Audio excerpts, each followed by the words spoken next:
É que todo... Vamos lá, gente, vamos lá.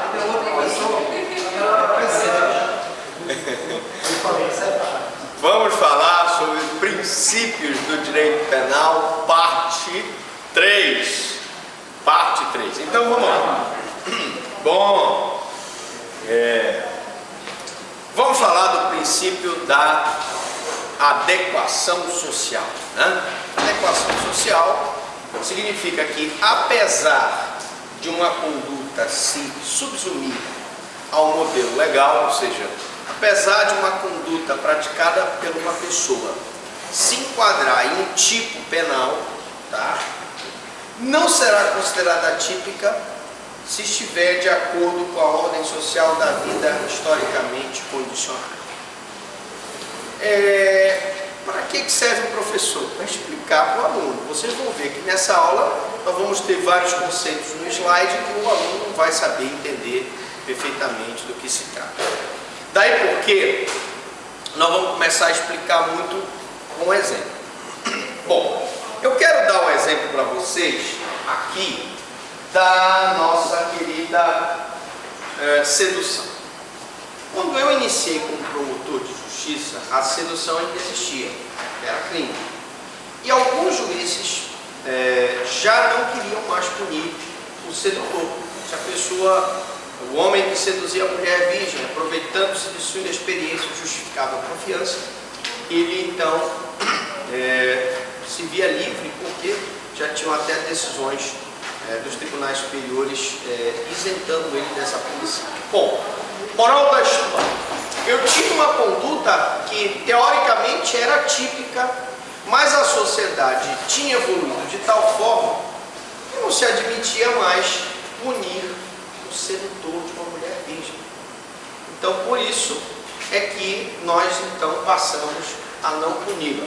A mesma coisa aconteceu, gente, em relação ao adultério, né? Se percebeu que a punição do adultério era muito melhor você punir o adultério a nível civil, indenizando a mulher que tinha sido traída, o homem, e do que punir no âmbito penal. Daí porque a adequação social, quando uma sociedade começa a considerar aquela conduta como não reprovável, o que o legislador faz? A tendência do legislador é revogar aquela conduta. Então não é que o que o povo deseja, a lei não pegou, a lei não pega, não. O povo pode até não achar aquela conduta criminosa, mas ela vai ser punida. Mas eventualmente eu tenho situações em que a ordem social faz com que aquela conduta deixe de ser considerada. A aula de hoje, gente, eu diria que ela é centralizada nisso aqui: princípios que solucionam os conflitos aparentes de norma. Princípios que solucionam os conflitos aparentes de norma. Para que eu estudo isso, professor Franklin? É porque eu vou ter situações em que eu tenho duas normas, eu tenho dois crimes, e eu quero saber se eu aplico os dois crimes, se eu aplico só um crime, se eu aplico o principal, o subsidiário, o crime meio, o crime fim, enfim. É para isso que ela serve. Ela se resume em três princípios: o princípio da especialidade, o princípio da subsidiariedade e o princípio da consunção.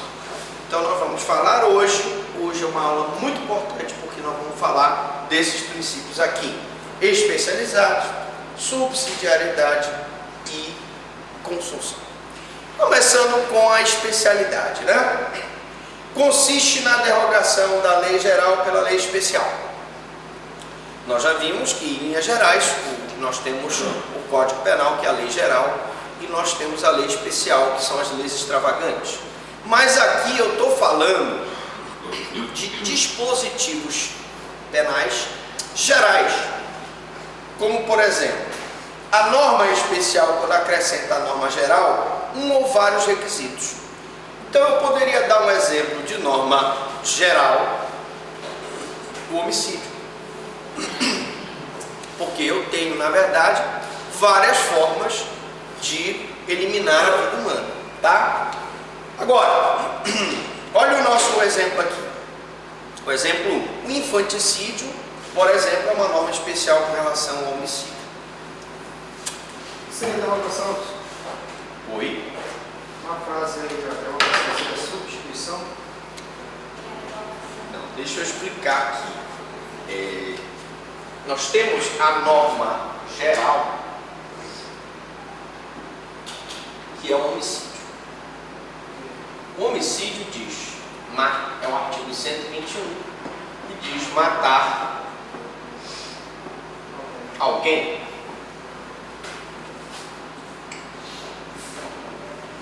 Ora, mas o infanticídio, ele é uma norma especial em relação ao homicídio. Por quê? Porque eu tenho a norma geral, que é o homicídio, e tenho o infanticídio, que é a matar ou o próprio filho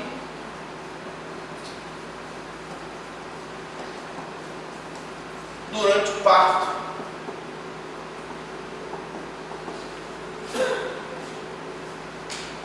Ou logo após. Essa conduta, prevista no artigo 123, vocês concordam comigo que também é um homicídio? Sim. Por que, professor Franklin, que eu não puno essa conduta como homicídio? Porque eu tenho um dispositivo próprio, um dispositivo especial, que diz que essa conduta não é homicídio, é um infanticídio, que também é um crime doloso contra a vida. Nós temos uma outra forma, nós temos o aborto. O aborto, que é a eliminação da vida do feto, é um homicídio. Você está matando alguém, muito embora esse alguém é uma pessoa que já está em formação no útero materno. Mas eu estou matando uma pessoa. Mas por que quando uma mulher mata o produto da concepção, ela não é acusada de homicídio?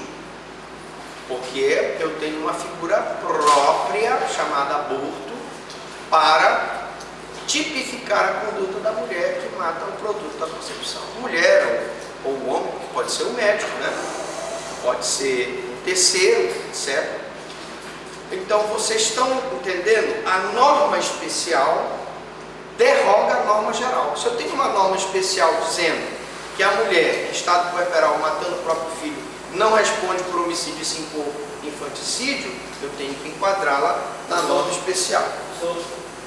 Ou não? O cidadão só é personalidade jurídica quando ele nasce com vida, né?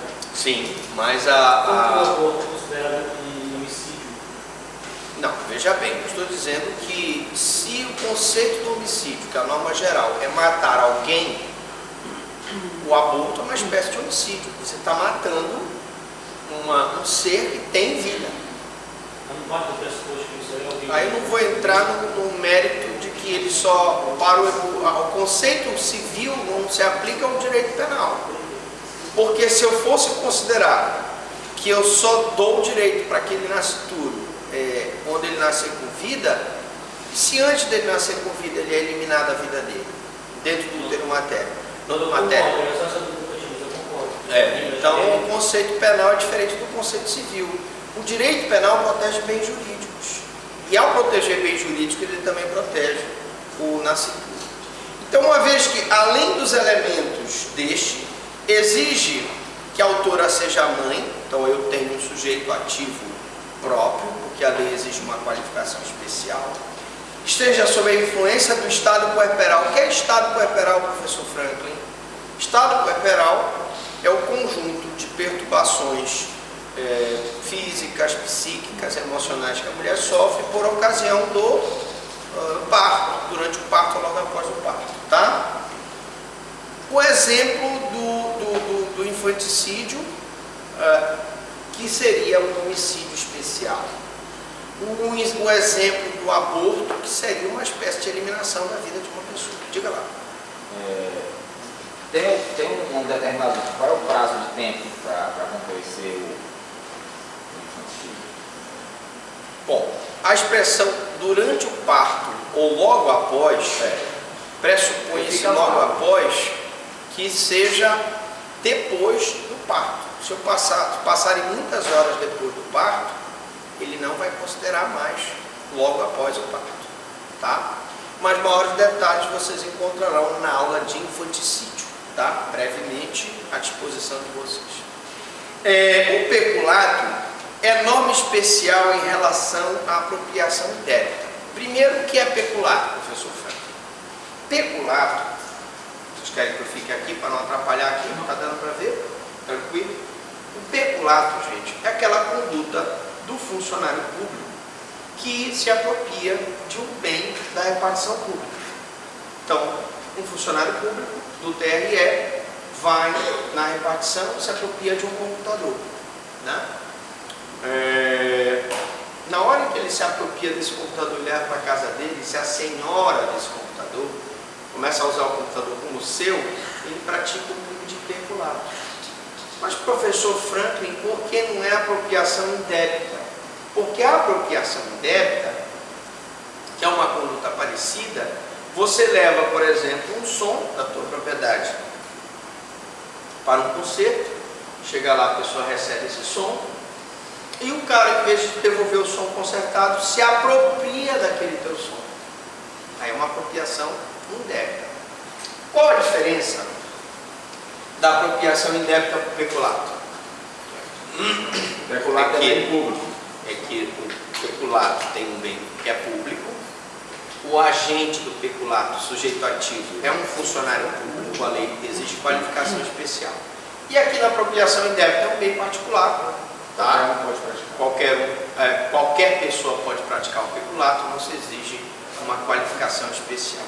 Então, gente, essa situação precisa ser esclarecida. Se eu tenho uma norma especial em relação à norma geral, pelo princípio da especialidade, a norma especial se aplica em relação à norma geral.